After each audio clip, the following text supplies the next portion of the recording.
성도 여러분, 포도나무에서 떨어진 가지가 열매를 맺는 것을 보신 적이 있는지요? 나무에서 떨어진 가지는 열매를 맺기는커녕 살아있기도 힘이 듭니다. 나무를 통해 영양분을 공급받아야 하는데 나무에서 떨어지면 영양분, 수분을 공급받을 방법이 없습니다.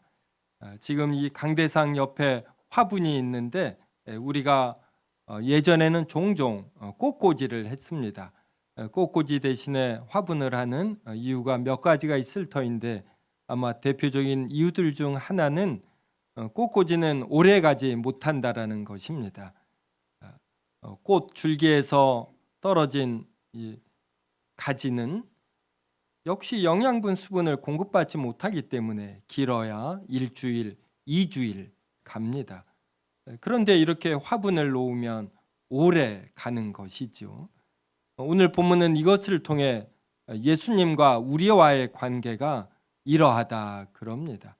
그래서 사람이 예수님에게서 떨어지면 나무에서 떨어진 가지와 같아서 스스로 열매를 맺을 수 없고 떨어진 가지가 말라 죽는 것처럼 우리도 죽는다라는 것입니다.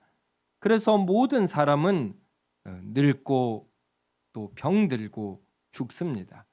이 교회당 주변에 공원이기 때문에 곳곳에 가지들이 많이 떨어집니다. 저는 낙엽만 떨어지는 줄 알았는데 큰 가지서부터 해서 잔가지들까지 얼마나 많이 떨어지는지 모릅니다. 근데 이 가지들의 공통점은 가볍습니다. 그 다음에 잘 부러져요. 이미 말라져 있기 때문에 그럽니다. 저도 제가 나이 들어감을 통해서 또 연세 드신 분들의 이러한 육신을 볼 때 이렇게 좀 더 말라져 가는 것 아닌가 이러한 생각을 해봅니다. 사람들은 왜 늙고 병들고 죽는 것일까요? 이것은 존재와 생명의 근원이 되시는 예수 그리스도에게서 떨어져 있기 때문입니다. 오늘 설교 제목이 예수님과의 신비한 연합입니다. 우리가 늙음과 병듦과 죽음을 벗어나기 위해서는 우리가 예수님에게 붙어 있어야지 됩니다. 예수님 안에 거하여야 하고 그때 예수님께서 또한 우리 안에 거하십니다. 나무와 가지는 하나로 연결되어 있어서 우리가 둘이 서로 하나가 되었다 이러한 개념도 없습니다. 나무와 가지는 그냥 그 자체로 하나이지요. 근데 예수님과 우리는 떨어져 있습니다. 그래서 둘이라는 개체로 생각하기가 쉽지요. 그런데 성경은 예수님과 우리가 서로 하나로 연결되어 있다. 서로가 서로 안에 거한다. 이렇게 말합니다. 이것을 우리가 연합이라고 표현하는데 떨어져 있으면서 연합되어 있으니 너무나 신비합니다. 그래서 신비한 연합 그럽니다. 이게 신비한이란 용어가 들어가는 것은 좀 신학적 용어인데 신학에서는 예수님과 우리의 연합을 아예 신비한 연합이라고 합니다. 그래서 영적으로 결합되어 있습니다. 물리적으로, 육체적으로는 이렇게 구분되어 있지만 영적으로 그래서 신비하게 그리고 실제적으로 분리되지 않게 연합되어 있습니다. 이러한 일이 가능한 것은 예수 그리스도의 사역 때문이지요. 그리고 예수 그리스도의 사역으로 인한 공로를 성령 하나님께서 우리에게 적용하시기 때문입니다. 오늘로 성령에 대한 몇 번째 설교일까요? 세 번째 설교입니다. 지난주가 성령의 일반 은혜와 특별 은혜를 살펴보았습니다. 성령 하나님께서 예수 그리스도의 사역의 공로에 근거한 이러한 공로들을 우리에게 적용하시는데 또 그것들 중 우선되는 것이 바로 신비한 연합이 되는 것입니다. 그래서 오늘은 바로 이 신비한 연합에 대해서 살펴보려고 합니다. 하나님께서 아담을 만드실 때에 하나님은 아담과 하나가 되시려고 만드셨고, 그래서 또 아담의 짝으로 하와를 만드셨을 때에도 아담과 하와가 서로 하나가 되게 만드셨습니다. 그래서 장성하여 부모를 떠나 서로 한 몸이 되어라, 이렇게 말씀하셨어요. 그래서 아담은 하나님과 하나가 되고 하와는 하나님과 하나가 되고, 그때 아담과 하와는 서로 하나가 됩니다. 그런데 이러한 하나됨의 관계가, 본질이 아담이 하나님께서 생명과 인식의 근원이라는 것, 이것을 거부하고 자신이 스스로 자신의 생명을 유지할 수 있고, 생명은 단지 먹는 데 있지 아니하고 어떤 삶의 의미가 있지 않습니까?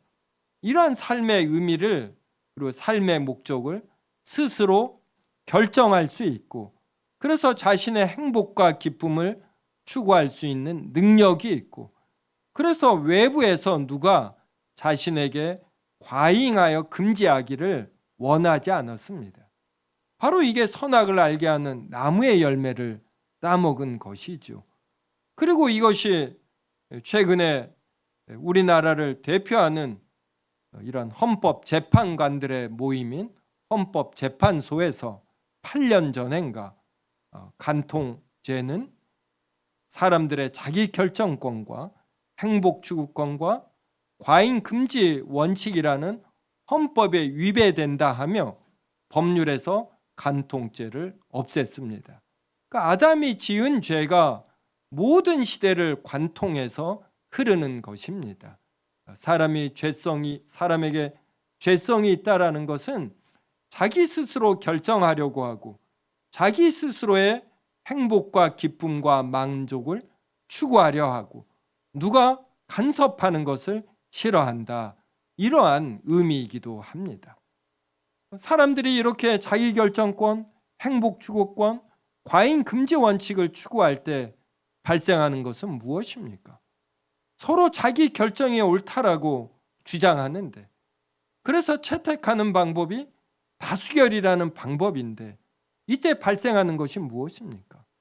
반목이고 질시고 싸움이고 투쟁이고 그리고 흩어짐이고, 이게 국가와 국가 간의 축적이 되면 전쟁이 되는 것입니다. 그래서 지금도 우크라이나와 러시아가 싸우는 것이에요. 이거에 대해서 사회학적, 경제학적, 군사적 어떤 여러 분석이 있겠지만 가장 근원적인 것은 자신의 생각이 소견이 옳다라는 자기 결정권입니다. 그리고 이 방식으로 추구해야 자신에게 행복과 기쁨이 있다라고 여기는 여전한 자신의 아집이에요. 그리고 누가 조언을 하는 것, 누가 이것이 올바름이라고 말하는 것, 이것을 본성적으로 싫어하는 과잉 금지 원칙을 추구하는 인간의 죄성, 이것이 근본입니다. 그래서 지구 역사에서 전쟁이 없는 때가 어디에 있습니까? 각 가정을 보아도 그렇지요. 각 가정마다 말할 수 없는 이러한 아픔이 있고 또 싸움이 있는 것입니다. 하나님께서는 이러한 것을 그냥 그대로 놓아두셔도 되는데 우리를 너무나 사랑하셔서 우리를 다시 하나 되게 하시는 일을 하셨습니다. 이것이 바로 자신의 독생자 예수 그리스도를 이 땅에 보내셔서 우리의 죄를 짊어지고 십자가에 죽게 하신 것입니다. 이렇게 엄청난 일을 우리 사람들이 모릅니다. 그러니까 성령 하나님을 통해서 우리를 일깨워 주시며 너는 혼자가 아니다. 너는 비참한 상태에 떨구어진 비참한 존재가 아니고 생명의 근원이신 예수 그리스도와 연합되어 끊임없는 생명의 영양분을 공급받는다. 이러한 것을 성령 하나님께서 알려주십니다. 이사야 11장 6절부터 9절을 한번 보겠습니다. 이사야 11장 6절부터 9절 한 절씩 읽겠습니다. 그때 이리가 어린 양과 함께 살며 표범이 어린 염소와 함께 누우며 송아지와 어린 사자와 살진 짐승이 함께 있어 어린아이에게 끌리며 그것들의 새끼가 함께 엎드리며 사자가 소처럼 풀을 먹을 것이며 젖 먹는 아이가 독사의 구멍에서 장난하며 젖된 어린아이가 독사의 굴에 손을 넣을 것이라. 내 거룩한 산 모든 곳에서 해됨도 없고 상함도 없을 것이니 이는 물이 바다를 덮은 같이 여호와를 아는 지식이 세상에 충만할 것이니 그때에 십자가에 죽고 죽으신 후 사흘 만에 부활하셔 승천하시어 하나님 보좌 우편에 앉아 계신 예수 그리스도는 이 땅에 재림하십니다. 그때 우리에게 새하늘 새 땅을 주는데 그때에 이리가 어린 양과 함께 삽니다. 이리는 어린 양을 잡아먹지요. 표범은 어린 염소를 잡아먹는데 함께 눕습니다. 송아지, 어린 사자, 살진 짐승이 어린아이에게 끌립니다. 저는 개인적으로 동물을 좋아합니다. 제일 좋아하는 프로그램들 중에 하나가 KBS 9에서 5시 30분인가 했던 동물의 세계입니다. 그게 한 20분밖에 안 돼서 얼마나 성에 안 차던지요. 그러다 이제 케이블 TV가 나오며 내셔널 지오그래픽 등이 나와서 정말 마음껏 보았습니다. 제가 요사이 보면은 거의 제 탕이에요. 제가 안 본 장면이 없을 정도로 동물들을 좋아합니다. 표범을 보면 정말 한번 이렇게 쓰다듬어 주고 싶고 껴안고 싶습니다. 근데 표범이 어렸을 때부터 같이 놀며 그에게 음식을 주며 온갖 아양을 떨지 않는 한 표범은 이것을 허락하지 않습니다. 그런데 새하늘 새 땅이 되면 이런 일이 가능한 것이에요. 저는 동물들의 다양한 모습을 보며 하나님의 유머를 생각해냅니다. 하나님이 얼마나 창의성이 있으시고 독특성이 있으시고 이것을 통해 제가 각 개인의 개성을 존중하는 것을 배웁니다. 하나님은 어떻게 저렇게 유머스럽게 동물들의 각 특징과 능력을 부여하시는지 저는 동물들을 볼 때 전율이 돋으며 하나님을 더욱 믿게 됩니다. 그러한 심정으로 이 구절을 보았을 때 제가 여기에서 얼마나 깊은 진리를 깨달았겠습니까? 사람은 절대로 그대로 놓아두면은 그 안에 평화가 있는 그러한 존재들이 아니고 서로 하나가 되지 아니하고 서로 흩어지는 존재임을 이 구절들을 보면서 더 깨닫게 되고 사람들이 하나가 되는 것은 사자가 소처럼 풀을 먹을 때뿐임을 더욱 깨닫습니다.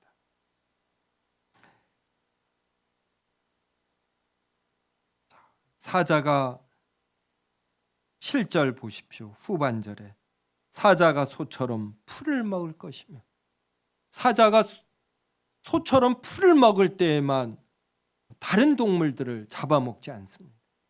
사람들이 다른 사람들과 하나로 연합하는 것은 이 마음에서 죄성이 사라지는 때, 공격성이 사라지는 때입니다. 자기 소견대로 결정하지 않으려 하고 자기의 행복과 기쁨과 만족을 추구하려는 이 마음이 사라질 때 이것이 가능한데 이게 사람의 힘으로 됩니까? 어떤 도덕 교육으로도 그리고 어떤 절박한 경험을 해도 이 상황만 해결되면 다시 높아지는 존재가 사람입니다. 사람의 힘으로는 절대로 되지 않습니다. 사자가 소처럼 풀을 먹는 일이 될 때 그때에만 사람에게 진정한 하나됨, 연합이 있는 것입니다. 골로새서 3장 13절부터 15절을 저와 한 절씩 읽겠습니다. 누가 누구에게 불만이 있거든 서로 용납하여 피차 용서하되 주께서 너희를 용서하신 것 같이 너희도 그리하고.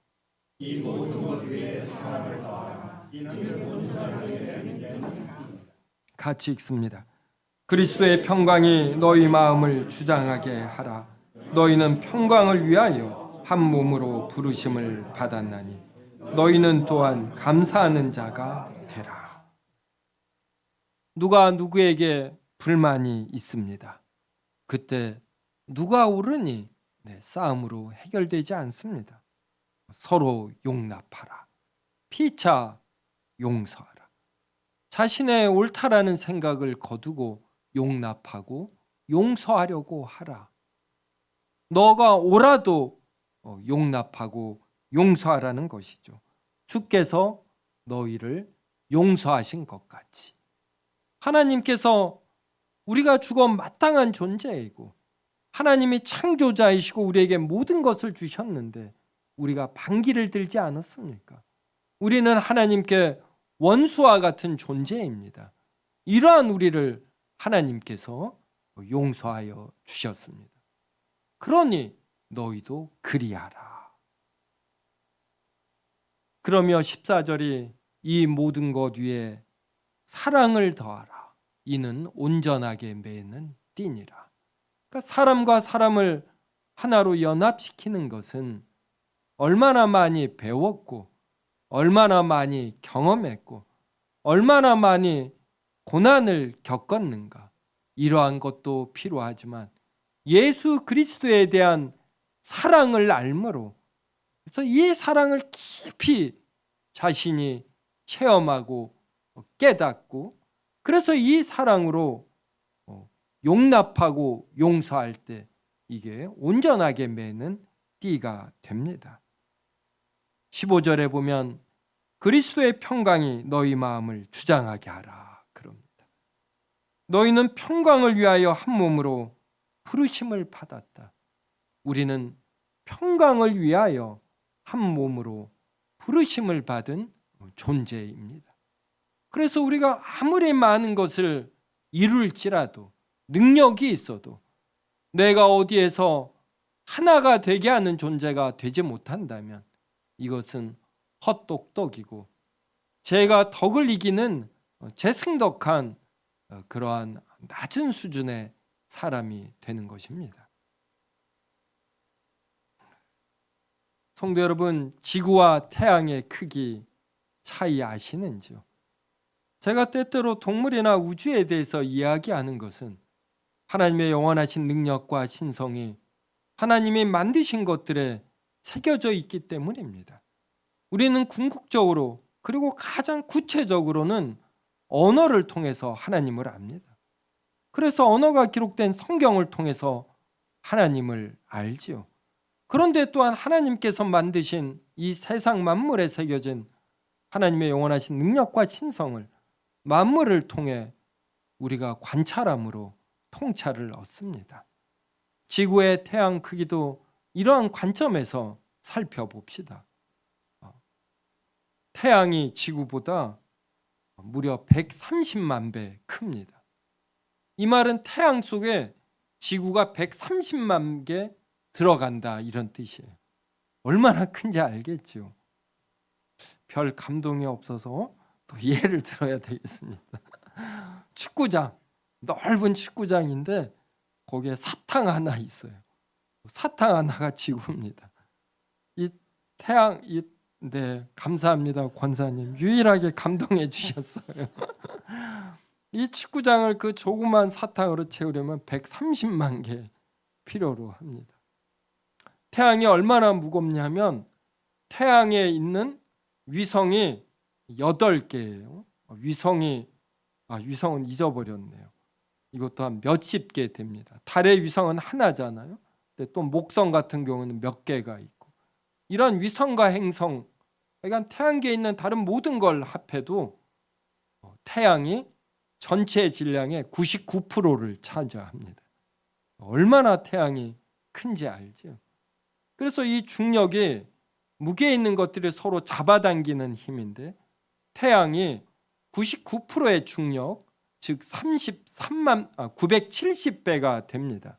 태양계에 있는 모든 위성과 행성과 유성을 합한 거에 970배가 되니까 그 힘으로 태양계에 있는 모든 행성과 유성을 끌어당겨요. 그러니까 태양의 중력이 존재하는 곳을 태양계라고 합니다. 태양이 어마어마하지요. 근데 이 태양계도 은하계와 비하면 아무것도 아니에요. 우리 태양계가 속해 있는 은하계에 별이 4천억 개가 있습니다. 4천억 개. 놀랍죠. 이 태양이 자기에게 딸린 모든 행성과 유성을 이끌고 은하계의 중심을 향해서 공전을 해요. 지구가 태양을 중심으로 해서 공전하듯이 태양계는 은하계의 중심을 향해서 공전하는데 이 공전 주기가 2억 년입니다. 이러한 은하계가 이 우주에 몇 개가 있는 줄 아십니까? 1천억 개가 있어요. 1천억 개가. 상상이 안 되죠. 안드로메다 성운했던 것이 구름이 아니라 안드로메다 은하계, 갤럭시임을 현대과학이 밝혀냈습니다. 이 안드로메다 은하계는 우리 태양계가 속한 은하계보다 2.5배 더 커요. 그래서 1억 개의 별이 그곳에는 있습니다. 이러한 은하계가 1천억 개란. 그럼 이런 은하계가 어느 중심을 향해서 돌아야 되겠죠. 어떤 중심이 이것을 붙들지 않으면 이 우주는 무질서하게 되는 거예요. 그럼 이 1천억 개의 은하계가 되는 것을 모두 다 붙드는 이 힘은 얼마나 크겠습니까? 그래서 우리가 직관적으로 블랙홀은 존재할 수밖에 없겠구나. 이 모든 것을 붙들 엄청난 힘. 우리는 이러한 것을 통해서 이 모든 것을 붙드는 궁극적인 힘은 이 모든 것을 그저 말씀으로 하나님의 뜻으로 능력으로 만드시고 지금도 붙드시는 하나님이신 것입니다. 모든 것이 존재하고 그리고 유지되는 것, 이것은 전능하신 하나님이 중심점이 되셔서 모든 것을 붙들고 질서를 부여하시기 때문이에요. 이렇게 만든 만물 중에 사람이 으뜸입니다. 하나님의 형상으로 만드셨기 때문이에요. 사람은 모든 것을 생각하지 않습니까? 생각하는 갈대라고. 연약한 듯하지만 모든 것을 생각해내므로 엄청난 것을 과학으로 만들어내지요. 이런 엄청난 능력을 가진 사람에게 하나님은 자유의지까지 주셨습니다. 그래서 사람은 스스로 독립체로 살아요. 다른 모든 짐승이 능력이 있고 나름의 자유의지가 있지만 사람만큼 되지 않습니다. 그래서 사람이 모든 생명체를 길들입니다. 모든 짐승을 지배합니다. 다스립니다. 하나님께서 이렇게 자유의지를 준 사람이 하나님을 반역하여 반기를 들었어요. 자기 결정권, 행복 추구권, 과잉 금지 원칙을 내세우며 반기를 들었습니다. 그러면 이런 사람을 모두 다 죽이셔도 되잖아요. 하나님에겐 아쉽고 부족한 것이 하나도 없습니다. 그런데 하나님에게 결정적인 약점이 있어요. 하나님에게 약점이라고 하니 이것은 이해하기 쉽게 표현한 것이고, 이렇게 성경적 신학적 용어로 표현하면 결정적 속성이 있습니다. 이게 뭐냐면 사랑이에요. 사랑. 하나님은 우리 사람을 너무나 사랑하신 것입니다. 자신을 향하여 반기를 들었는데, 그런데도 사랑이 넘쳐서 반기를 들어서 비참함에 빠진, 그래서 늙고 병들고 죽고 살아있는 동안에도 아둥바둥 살며 또 서로를 품지 못하여 질시하며 긴장감 속에 있는 이러한 인간들을 불쌍히 여기신 것, 긍휼히 여기신 것입니다. 그래서 자신의 영원하신 독생자 하나님이신 자신의 독생자 예수 그리스도를 이 땅에 사람으로 보내셨어요. 그래서 하나님으로서 사람이 되신 예수 그리스도께서 우리로 이 비참함을 벗어나 다시금 하나님과 하나가 되도록 우리의 죄를 짊어지고 십자가에 죽으신 것입니다. 그리고 이러한 설교가 오늘 성령에 관한 세 번째 시간에 이루어지는 것은 그리스도와 우리가 하나로 연합된 것, 이것을 그리스도께서 우리에게 알려주시고 그리스도의 공로로 우리가 하나 되게 하시는, 우리로 그리스도와 하나 되게 하시는, 연합되게 하시는 일을 성령께서 하시는 것입니다. 그래서 우리가 예수 그리스도로 말미암아 성령 하나님에 의해서 예수 그리스도와 하나가 되는 것이에요. 예수 그리스도와 하나가 되니 우리가 다른 존재와 하나가 되는 이러한 일을 할 수가 있는 것입니다. 배우자가 옳아서가 아니고 꼭 사랑스러워서가 아니고 그 이전에 하나님의 사랑을 알아 배우자를 사랑스러운 존재로 용납하고 용서하는 것이, 자신의 부족함도 배우자에 의해서 그렇게 용납되고 용서되고, 그래서 서로가 하나가 되는 것입니다. 성경 말씀 보겠습니다. 에베소서 4장 1절에서 3절입니다. 한 절씩 있습니다. 그러므로 주 안에서 갇힌 내가 너희를 권하노니 너희가 부르심을 받은 일에 합당하게 행하여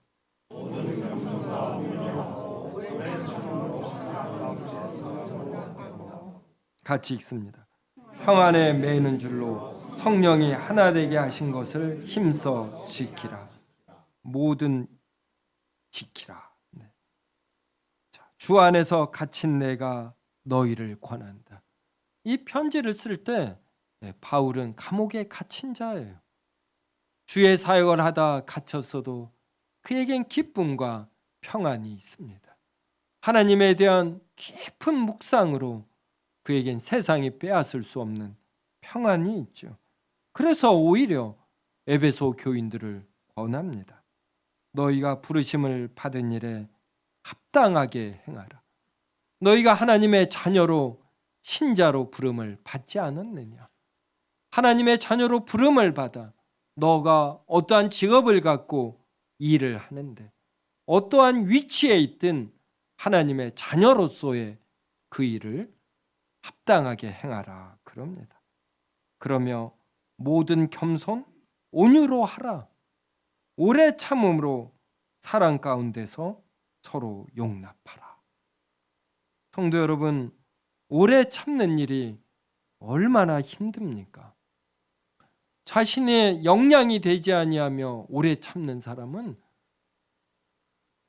계속 오래 참으면 제가 보니까 대부분 참 아쉽지만 공황장애 걸리고 우울증에 걸리더라고요. 오히려 내지르는 사람이 오히려 안 걸려요. 그 오래 참는 일이 얼마나 힘든가. 저도 한 번씩 욱욱합니다. 그러면 다시금 또 반성하고 회개하고 오래 참고. 그래서 사랑 가운데서 용납하려고 하지요. 예수 그리스도께서 나를 위하여 하신 일이 무엇인지를 이렇게 새기면서, 그러니까 이를 깨물면서 사랑 가운데서 용납하는 것입니다. 그래서 4장 3절이 말하는 것처럼 평안에 매는 줄로 성령이 하나 되게 하신 것을 힘써 지킵니다. 평안에 매는 줄. 사랑이 또 매는 띠 아닙니까? 성령이 하나 되게 하신 것, 이것을 우리가 힘써 지켜야지 돼요. 이것이 그리스도인으로서 해야 할 바입니다. 성도 여러분은 인생이 무엇이라고 생각하시는지요? 또 사람이란 어떤 존재라고 생각하시는지? 우리가 기독교인이 된다라는 것은 이러한 생각을 깊이 넓게 한다라는 것이, 내가 왜 인생을 사는가? 나의 인생의 목적, 의미, 가치는 무엇인가? 인생에서 무엇을 할 때 참된 가치가 있고 하나님께서 기뻐하시는가? 이러한 모든 질문에 대한 답을 하나님의 말씀을 통해서 아는 것이고, 하나님의 영원하신 능력과 신성이 새겨진 만물을 통해서 통찰을 얻는 것입니다. 기독교인이 이러한 생각을 그만둘 때 기독교인은 예수 그리스도를 믿는 기계가 되어버려요. 이러한 예수 그리스도를 믿는 기계가 되어버린 신자가 자주 사용하는 단어는 아멘, 할렐루야, 믿습니다 와 같은 정말 이러한 한정된 단어 수밖에 안 돼요. 생각이 있는지, 하나님에 대하여 정말 깊이 생각하는지 그것을 느끼지 못하게 하는 어휘수의 빈곤에 시달리는 것입니다. 이러한 현상이 누적이 되면 신자들은 비신자들에게 존경을 받지 못합니다. 기독교인이 된다라는 것은 생각을 하지 않는다는 건가 보다. 모든 것에 대한 상투적인 뻔한 답을 갖는 것인가 보다. 나는 저런 가벼운 사람이 되지 말아야 돼. 이러한 생각을 불신자에게 주는 것입니다. 기독교인은 이렇게 처절히 생각하는 것이에요. 예수 그리스도의 죽음을 가볍게 여기지 않고 왜 하나님으로서 사람이 되셨는가? 도대체 무엇 때문에 십자가에 못 박혀 죽으셔야만 했는가? 이것에 대해서 처절하게 생각하는 것이에요. 이런 처절함이 없으면 우리의 신앙은 가벼워져요. 가벼워. 예수 그리스도의 능력으로 경제적으로 잘 살고 몸이 건강하고 자식들이 잘 되는 이 정도 수준에 머무는 것입니다. 하지만 불신자도 인생을 보다 더 진지하게 사는 이는 이렇게 살지 않습니다. 그들은 주변에 관심을 갖고 삶과 인생과 사람들로 이루어진 사회 공동체에 대해서 관심을 가지며 어떻게 사는 것이 더 의미가 있고 가치가 있고 인류에게 공헌하는가, 이 생각을 하는 것이에요. 우리 신자들이 이런 생각을 해야지 됩니다. 이 빛의 속도로 137억 년인가 가야지 된다라는 이 우주, 우주에 이러한 질서가 있는 것은 이 우주 어딘가에 엄청난 힘이 있기 때문이에요. 그리고 하나님께서 이러한 힘을 심어 놓으시며 질서를 부여하십니다. 이러한 엄청나신 하나님이 왜 자신의 독생자를 내어주십니까? 그것은 우리를 용납하고 용서하고 우리와 하나 되기 위해서예요. 그래서 우리에게 남들보다 더 가진 것이 있다라면 이것으로 위용을 부리고 위세를 부리는 것이 아니라 우리도 이것을 베푸는 것입니다. 그래서 누군가와 하나가 되는 것이에요. 나에게 시간이 있으면 요사이 현대인들은 바쁩니다. 다소 여유가 있는 분은 엄청난 자산을 가진 것이에요. 이 시간으로 무언가를 해보십시오. 그 사람과 보다 더 하나가 됩니다. 또 나에게 조금의 물질의 여유가 있다면, 물질에 여유 있는 분은 없어요. 마음의 여유가 있고 남을 배려하는 분이 자신이 가진 물질을 여유로 생각해서 베풉니다. 그렇게 더 베푸면 우리가 되어야지 돼요. 경제적으로, 시간으로, 정서적으로 그렇게 베품으로 이번 한 주 누군가에게 더 다가가시고 그래서 더 하나가 되셔서 예수 그리스도의 우리를 향한 용납과 용서 깊이 체험하시기를 주님의 이름으로 기원합니다.